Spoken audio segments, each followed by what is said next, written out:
were not that strong. Europe and Russia were much stronger. Great civilizations.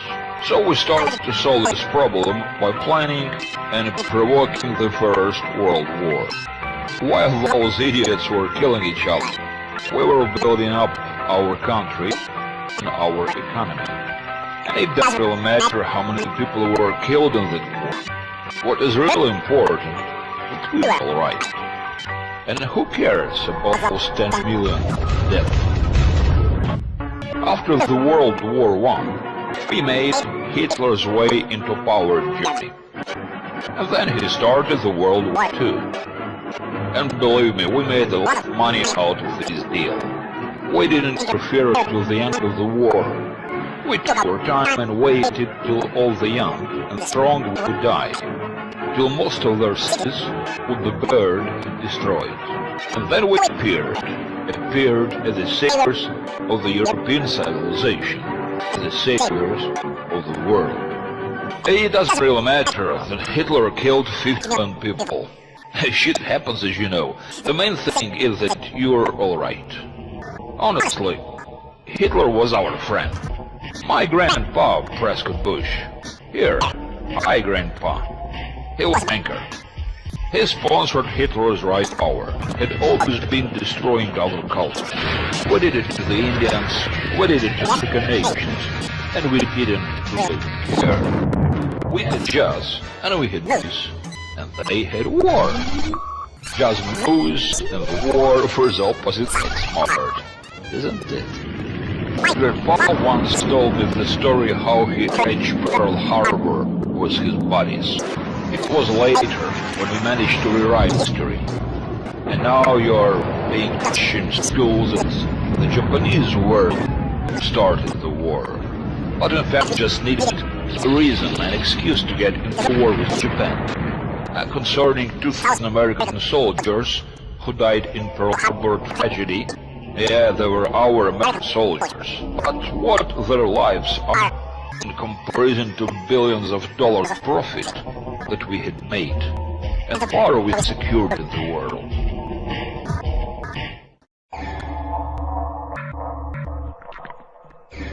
Yeah, we won the war. We got out of it more than the others. Russians and Germans, they were just stupid cannon fodder like the others. But only think that it was enough to give them a couple of soldiers and some second-hand equipment, and they could finish the deal for us. We needed to show everyone that we are stronger, so we dropped 2 nuke bombs on 2 peaceful Japanese cities. So there were no questions left. Yeah, 200,000 people got killed, but it was worth it. Well, let's come back to Europe. The biggest problem for us in Europe was the problem of their ancient culture and history. So we managed to erase it with our mass culture. Some people say culture. Do you remember how rock and roll started? Yeah, those great guys who were singing about love, peace and freedom, give peace a chance and so on. Remember sexual revolution and those beautiful, pathetic hippies? It's naive to think that all beauty by itself. Yeah, there were a lot of young and talented people. All those young and talented, they always cause problems. But they're the main engine of the revolution. Back then we created the first social virus. So say a plan for fast self-destruction. We called it Live Fast, Die Young.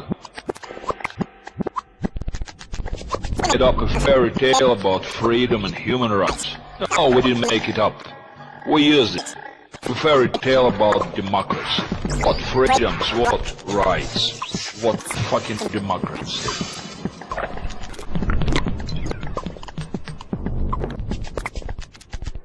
They don't exist. Our interest, that's the only thing that matters. It's us who decide who is free and democratic and who is not. We don't care who thinks what. The development of mass media had us to control practically all the information flows. We needed to make new reason to live for peasants. The one that would give us maximum profit as well. we created a consumer society.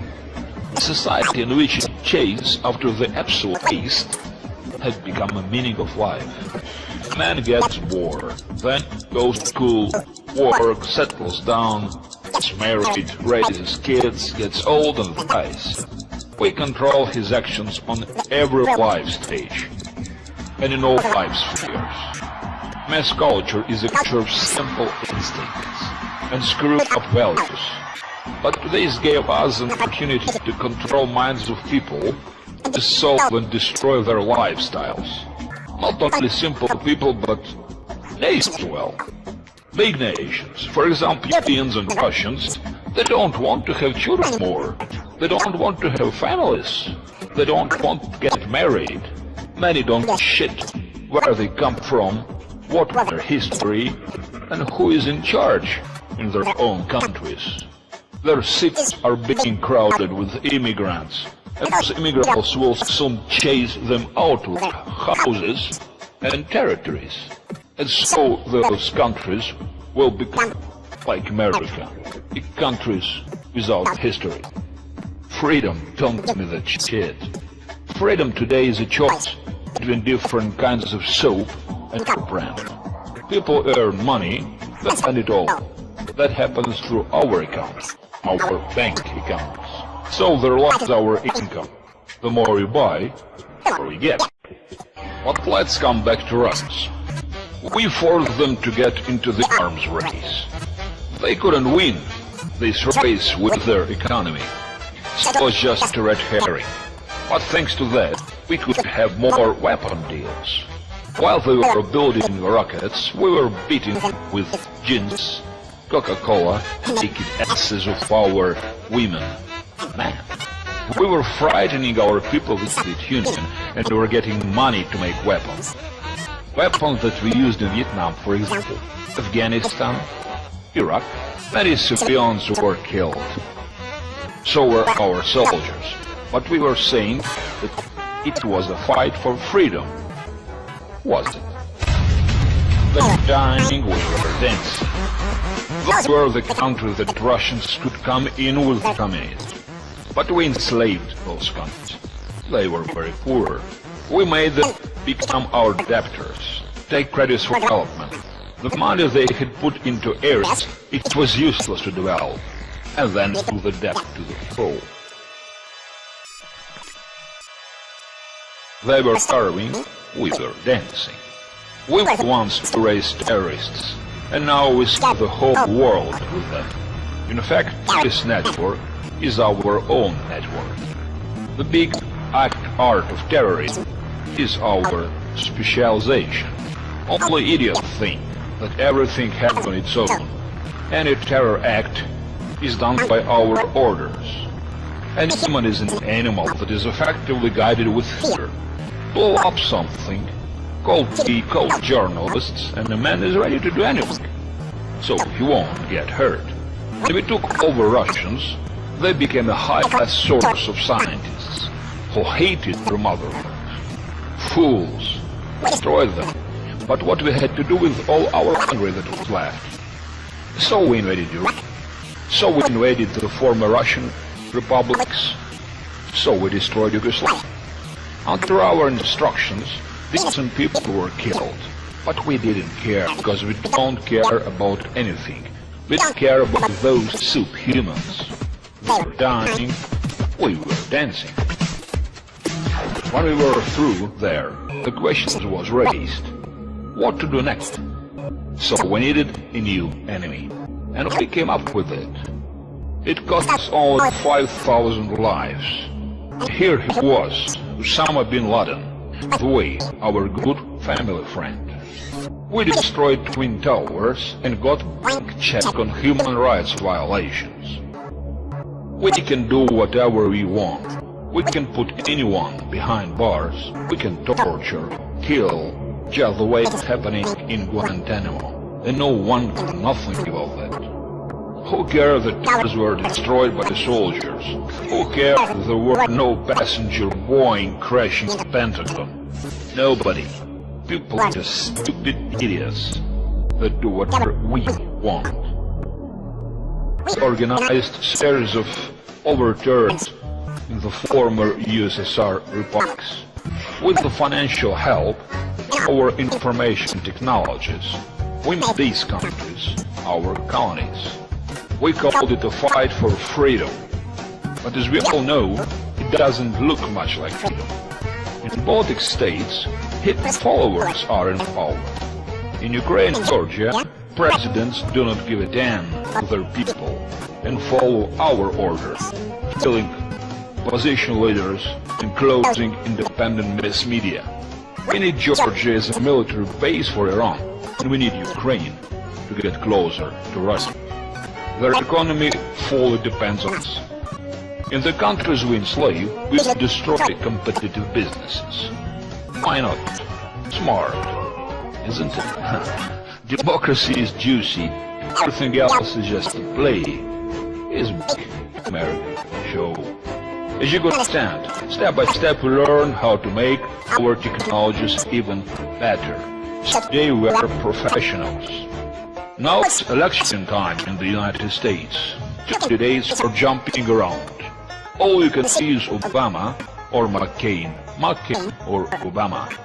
One of them got behind, so we needed to raise up his score a bit. For that we needed one little successful war. So we armed one crazy Georgian president, Saakashvili, and told him to attack South Ossetia. But he carried out genocide there, exaggerated a bit. Shit happens, you know. On the 8th of August, Georgian soldiers, including some Americans on their side, killed more than 2,000 civilians and some Russian peacekeepers. All our TV channels were staying quiet and wait till Russia will retaliate. When that happened, Georgians' army ran away like rats. All our channels started broadcasting that it was Russia who attacked Georgia. All thought it was a pure lie. American show is death, grief for millions of innocent people.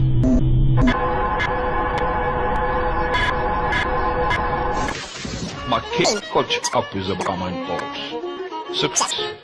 Nice, it worked. And here came the crisis. Have you ever seen a crisis that wasn't useful for financial aid? I haven't. Every crisis is controlled. This gives Obama an opportunity to frighten everybody with a crisis. Republicans capable with organized wars and terror acts. Democrats with economic crisis. Who's gonna win? What are you more afraid of? There is no definite difference. This is just a big American show. Oh, how great it is that you're so stupid. You look at this and think you've got a freedom of choice. Well, hello. Fools, wake up. There is no fucking difference. Our country is ruled not by presidents, it is ruled by government, which is built up by heads of banks and multinational corporations. No one ever did them. No one controlled them. They got all the resources, all TV channels, information flows. And these guys are wonderful. They're wonderful monsters. They call off your attention so you think you live in a free country. And something depends on you. Forget about that. Fire got you. Your bank account, your phone, your email, news on your TV, your computer, its operating system, your diary and applications, your job, car and house that you read, movies you watch, music you listen to, clothes you wear. And when you choose it on, everything belongs to us. But the most important thing is that we own your mind, your dreams and fears, your desires and your actions, your past, your present and your future. Do you know who you are?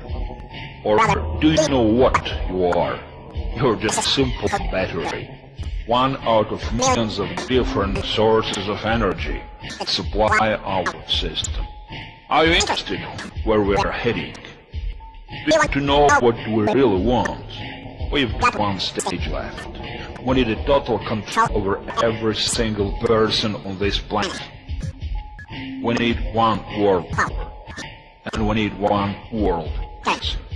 Very soon, every single person in this world will have a microchip, a passport and a wallet, all at once. It's said in the Bible.